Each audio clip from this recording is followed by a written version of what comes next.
আজকের মধ্যে দাবি না মানলে আগামীকাল সচিবালয় ঘেরাও করার কঠোর হুঁশিয়ারি দিয়েছেন বাংলাদেশ এলএসপি ঐক্য পরিবারের নেতৃবৃন্দ। চাকরির স্থায়ীকরণের এক দফা এক দাবিতে বর্তমানে তারা জাতীয় প্রেস ক্লাবের সামনে লাগাতার অবস্থান কর্মসূচি পালন করে যাচ্ছেন। আমরা LSP live stock service provider, আমরা এটা 19 সালে নিয়োগ পেয়েছি এলডিডিবি প্রজেক্ট থেকে ইউনিয়ন পর্যায়ে।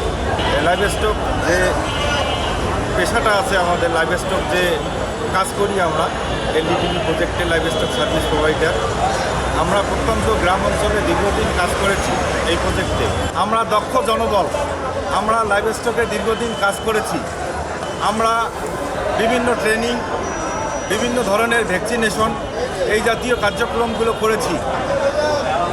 আপনারা হয়তো বা দেখেছেন করোনাকালীন সময়ে, যেই সময়ে মানুষ ঘর থেকে বাইর হইতো না করোনার ভয়ে, কোভিড-19-এর ভয়ে, আমরা এলএসপিরা ওই সময় গ্রাম পর্যায়ে চষে আমরা মোবাইলের ডাটাবেস সংগ্রহ করেছি।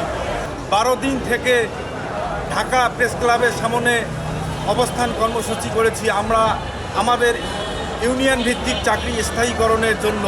প্রাণী সম্পদ ও ডেইরি উন্নয়ন প্রকল্পে প্রায় 7 বছর 8 মাস ধরে মাঠ পর্যায়ে নিষ্ঠার সাথে কাজ করে আসছেন এলএসপিগণ। তাদের অক্লান্ত পরিশ্রমে 6500টি উৎপাদনকারী দল, পিজি গ্রুপ গঠন সহ নিরাপদ খাদ্য উৎপাদন, নারীর ক্ষমতায়ন এবং প্রাণী সম্পদ খাতে অভাবনীয় সাফল্য এসেছে। দীর্ঘদিন এখানে শান্তিপূর্ণভাবে অবস্থান করতেছি গত 4/7/2026 সাল থেকে। এমত অবস্থায় আমাদের প্রধানমন্ত্রী কোনো প্রতিশ্রুতি দেয় নাই। আমরা রোদ বৃষ্টিতে ভিজে দেশের অনেক কাজ করছি, উন্নয়নমূলক কাজ করছি, যেমন বিনামূল্যে টিকা প্রদান, ভ্যাকসিনেশন প্রোগ্রাম, বিনামূল্যে কৃমিনাশক ট্যাবলেট বিতরণ। অন্যদিকে বাংলাদেশ কৃষি ব্যাংকে আমরা লক্ষাধিক টাকা জমা করেছি, যেটা প্রমাণ আছে, যাতে আমাদের এই এলএসপিদের চাকরিটাকে স্থায়ীকরণ করে দেয়। আর যদি না দেয় তাহলে আগামীকাল থেকে আমরা কঠোর থেকে কঠোর হয়ে সচিবালয়ে আমরা অবস্থান নেব। গত 30 মার্চ বা 30 জুন প্রকল্পের মেয়াদ শেষ হওয়ার পর কোনো বিকল্প ব্যবস্থা বা পূর্ব প্রস্তুতি ছাড়াই তাদের এই খাত থেকে অব্যাহতি দেওয়া হয়েছে।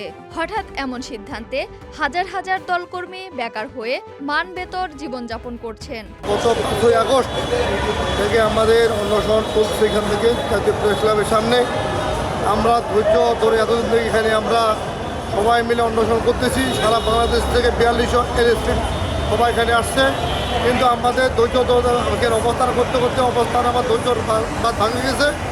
আমরা এখন আজকে এবং আজকের মধ্যে আমাদের দাবি মেনে না নেওয়া হলে আগামীকালকে সচিবালয়ে ঘেরাও কর্মসূচিতে আমরা যেতে বাধ্য।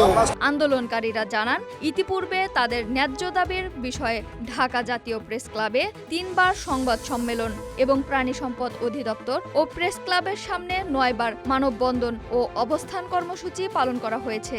মন্ত্রণালয় ও অধিদপ্তর থেকে বারবার মৌখিক আশ্বাস দেওয়া হলেও কাজের কাজ কোনো অগ্রগতি হয়নি।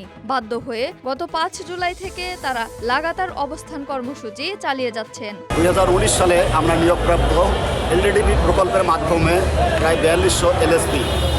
আমরা ভাই গ্রামের অত্যন্ত অঞ্চল থেকে কাজ করে আসছি। অত্যন্ত অঞ্চল থেকে প্রান্তিক খামারিদের মাধ্যমে আমরা প্রাণী সম্পদ অধিদপ্তরের মাধ্যমে বিভিন্ন সময় প্রশিক্ষণপ্রাপ্ত হয়ে আমরা বিভিন্ন সময় আমাদেরকে ট্রেনিং দেওয়া হয়েছে, প্রশিক্ষণ দেওয়া হয়েছে কীভাবে পশুপালন করলে প্রান্তিক খামারিরা লাভবান হবে এবং দেশের যে জাতীয় উন্নয়নটা এটা অব্যাহত থাকবে।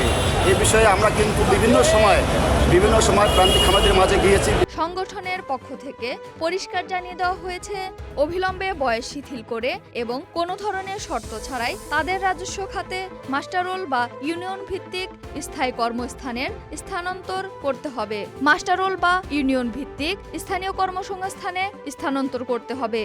আমরা আজকে প্রায় 32 দিন ধরে আমরা এই আন্দোলনে আছি। আমরা এখন পর্যন্ত স্থায়ীকরণ, আমরা যারা এলএসপি এতদিন যে আমরা আন্দোলন করলাম, এখন পর্যন্ত আমরা কোনো সুরাহা পাইনি। এই জন্য আমাদের আগামীকালকের প্রোগ্রাম হবে লং মার্চ টু সচিবালয়।